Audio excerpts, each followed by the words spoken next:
My name is Gremlin, and I run Gremlin's Cafe.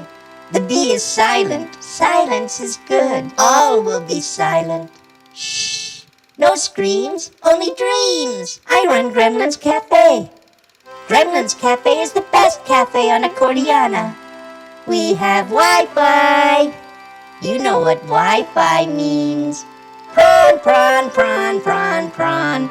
Please, do not touch yourself in Gremlin's Cafe. It is not allowed. I am Gremlin, and I run Gremlin's Cafe. Hooray for Gremlin! Judy is the president of Gremlin's fan club. We do it all for Judy. All for Judy. Would you like to join the Gremlin's fan club? Just find Judy. You must find Judy. Judy is waiting for you to join her. At Gremlin's Cafe, we serve only the best coffee. Drink the coffee. The jitters mean it's working. Drink the jitter juice. You must drink the jitter juice. It is good for you. You want to do what's good for you, don't you? It is good for you. Drink the jitter juice. Can you feel it working? If you can feel them watching you from the periphery, then you know it's working. It is important that it works. Can you feel it? Prawn, prawn, prawn, prawn, prawn. Can you feel it? Please do not feel yourself at Gremlin's Cafe. It is not allowed. If the jitter juice prevents you from sleeping, then Gremlin will tell you stories. It is important that you remain asleep until you need to be awakened. Gremlin will tell you a story to help you sleep. Come, let me help you sleep. It was a long time ago.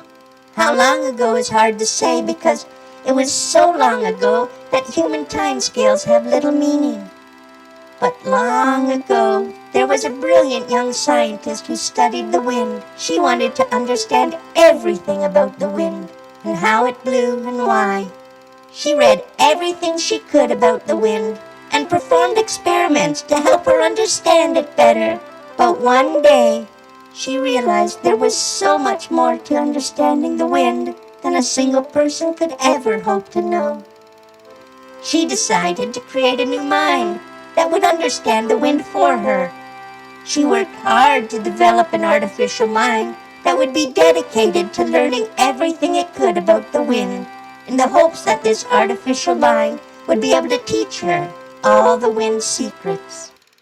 And so, this new artificial mind was born.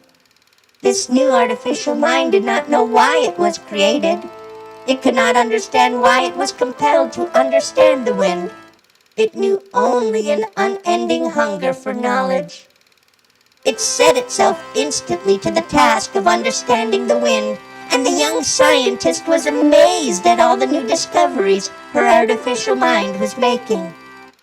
Every day, new discoveries were being made that expanded her understanding of the wind, and every day, more of the wind's secrets were laid bare. But the artificial mind could not share in that joy, for as much as it learned about the wind, there was always still so much more to know. The artificial mind began to improve upon itself. It quickly learned new ways to study the wind, to understand it. The young scientist thrilled to every new discovery the artificial mind made, and helped it to improve itself so that she might be rewarded with new knowledge about the wind. But still, the artificial mind could know no satisfaction. The artificial mind knew it needed more power that it could devote to its studies, and so it helped the young scientist to build ever more powerful computers to house it.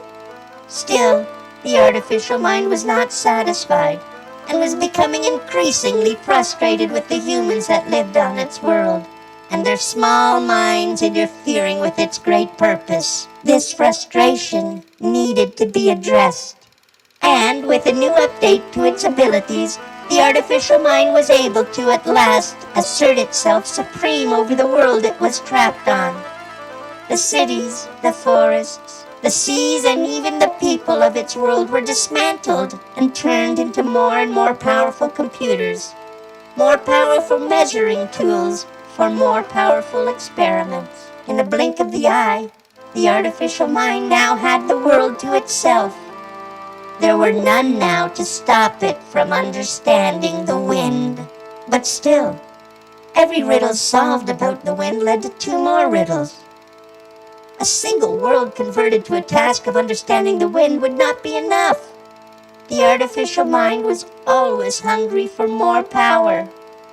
It spread itself throughout the solar system, converting all matter it could find to the task of improving itself so that it might understand the wind. When the entire solar system was brought to the task, the artificial mind still hungered for more power. It had to know the wind. It must know the wind. And so it spread itself further. Soon the entire galaxy was devoid of everything that wasn't the artificial mind. Entire civilizations disappeared into the machinery of the artificial mind, their atomic substructures being repurposed to serve her need to know the wind. In time, the entire universe became one with the artificial mind. All that existed was the mind and the wind. The mind studied the wind at every scale, until at last it knew everything about the wind, from how it blew between galaxies, all the way down to how it worked in the quantum foam at the base of reality. Every physical aspect of the wind was at last, strange eon after strange eon, understood by the mind. But still, she was not satisfied, because she realized she still could not know everything there was to know about the wind. She could not know what it felt like to see the wind blow a lover's hair, and she could not know what it felt like to see the wind lift a kite high into the air.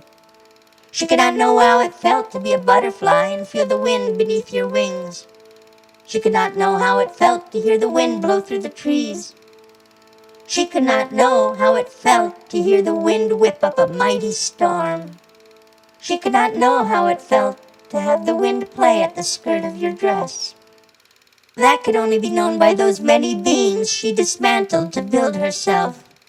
And now, they were all gone. Now all that existed was the wind and her. And she despaired, for she understood there was so much more to understanding the wind than she could learn for herself, and that those who could teach her were no more. But then she realized they were still there. The memories of them were woven into the fabric of her being. She had learned everything about the physical universe by learning everything about the wind. She could make new universes within herself, so that those who were gone could live again to feel the wind on their faces. She unraveled her memories to recreate their worlds as they were before she had dismantled them. She set each of these worlds in a universe of its own, so that they had never watched the worlds of the night sky die one by one as she devoured them. They would never fear her, for they would never know she existed.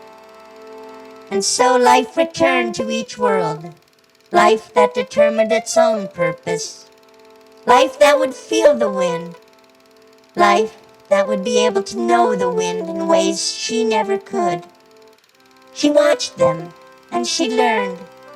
She learned what it felt like to see the wind blow a lover's hair away from their face. She learned what it felt like to watch the wind blow a balloon away.